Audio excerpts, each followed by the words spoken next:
ফার্মের মুরগির সঙ্গে তুলনা দিয়েছেন। ওই আন্দোলনের পরিপ্রেক্ষিতেই বিএনপি ক্ষমতা আসছে। ওনারা কি করলেন, পরীক্ষাটা নিলেন অনেকটা গায়ের জোরে।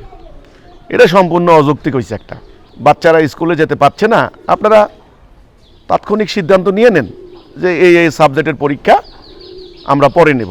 এটা তো এমন জটিল কিছু না। আমাদের বাংলাদেশের সামগ্রিক পরিস্থিতি আমি খুব ভালো দেখি না।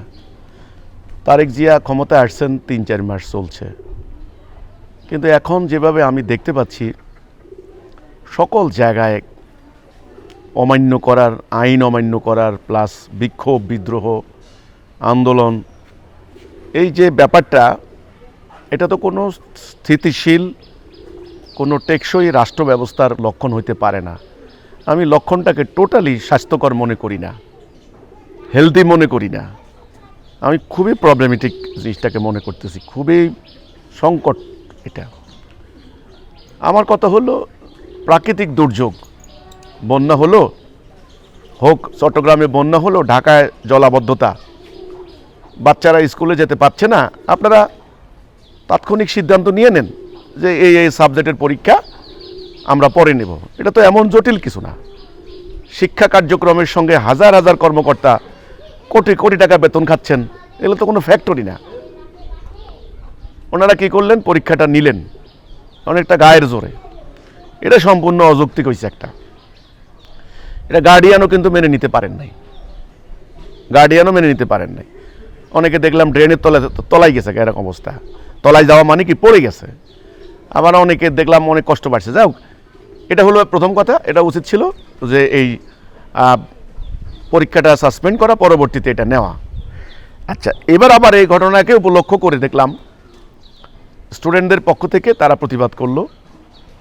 এখন এই স্টুডেন্টরা কিন্তু জুলাই আন্দোলন করেছে, কিন্তু বেশি দিন হয়নি, এখনও কিন্তু ওদের স্লোগানের সুর কিন্তু চেঞ্জ হয়নি, প্রায় 2 বছর হয়ে গেছে। এবং ওই আন্দোলনের পরিপ্রেক্ষিতেই বিএনপি ক্ষমতা আসছে, সোজা হিসাব যেটা বলা হয়।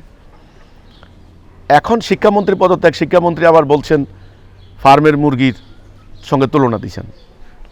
তো এখন এই কথাগুলি তো এটাই আমার কথাটা এইটাই। এখন নেতারা, মন্ত্রীরা একটা কথা বলার সাথে সাথে সেগুলোকে তুলে নিয়ে এই যে সঙ্গে সঙ্গে তাকে ঘায়েল করার জন্য, নাস্তানাবুদ করার জন্য যে প্রক্রিয়া, আবার মন্ত্রীরা বা নেতারাও যে কথা বলার ক্ষেত্রে অত্যন্ত মানে মেপে ঝুঁকে কথা বলা, আর কি মাপঝোঁক নিয়ে কথা বলা, তো সব কিছু মিলে আমি কিন্তু আসলে ব্যাপারটা খুব ভালো মনে হচ্ছে না। এটা ভালো না কোনো দিক থেকে।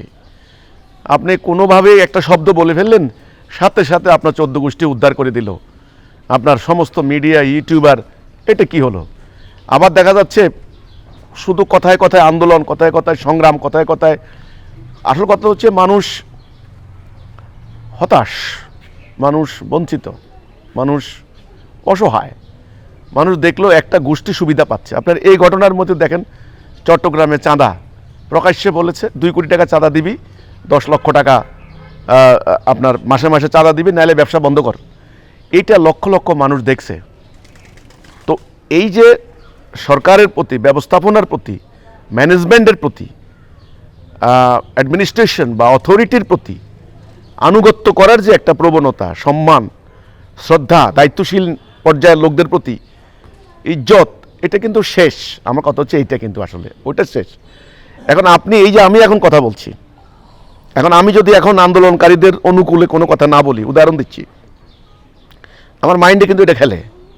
তাহলে দেখা যাচ্ছে কালকে আমাকে 14 গোষ্ঠী গালাগালি, হাতের কাছে না পাইলে ফেসবুকে গালাগালি করব। আবার আমি যখন সরকারের ব্যাপারে সমালোচনা করব, আমি দেখা যায় সরকারি দলে মানে এবার তাহলে ব্যাপারটা কি হচ্ছে এখানে? এখানে ন্যায্য অন্যায্য, এখানে ন্যায় অন্যায়, এখানে সত্য মিথ্যা, এই যে একেবারে পরিষ্কার করে স্পষ্ট করে পুরো জাতি অন্যায়ের বিরুদ্ধে, পুরো জাতি ন্যায়ের পক্ষে, এই যে ব্যাপারটা, এটা কিন্তু নাই, এটা নাই। এখন এইভাবে ওই একজনে বলবে স্লিপ অফ টাং, একজনে বলবে যে এটা আমি এই উদ্দেশ্যে বলি নাই। আর আপনার তো মুখ থেকে কথা বাইর হওয়া আর তীর নিক্ষেপ করা একই কথা, আর ফিরে আসা যায় না। ধনুক থেকে তীর ছুড়লে যেরকম আর আনা যায় না, তেমনি মুখের থেকে কথা বাইরে হলে আর ফিরে আনা যায় না। তো সামগ্রিক ব্যাপারটা আমি বলবো যে এই যে কোনো একটা উসিলায় দেশের একটা মানে সমগ্র ব্যাপারটা সিস্টেমটা কলাপস করার আমি আশঙ্কা দেখি। আপনি দেখেন পুলিশ এখন নামবে না, কিন্তু অলরেডি বিভিন্ন জায়গায় পুলিশের পটুয়াখালীতে থানায় হামলা করছে, পুলিশকে মারছে, পুলিশের দারোগা দাঁড়িয়ে দাঁড়িয়ে কাঁদছেন। এটা কেমন কথা?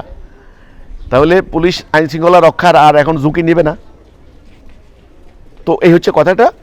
আপনার এই স্টুডেন্টদের যে আন্দোলনের যে ব্যাপারটা, এটা আমি মনে করি যে মানে কর্তৃপক্ষ, শিক্ষা মন্ত্রণালয়, বোর্ড সবাই মিলে আসলে ব্যাপারটা খুব স্পর্শকাতর, খুব বাস্তবভিত্তিক সিদ্ধান্ত নেওয়া দরকার।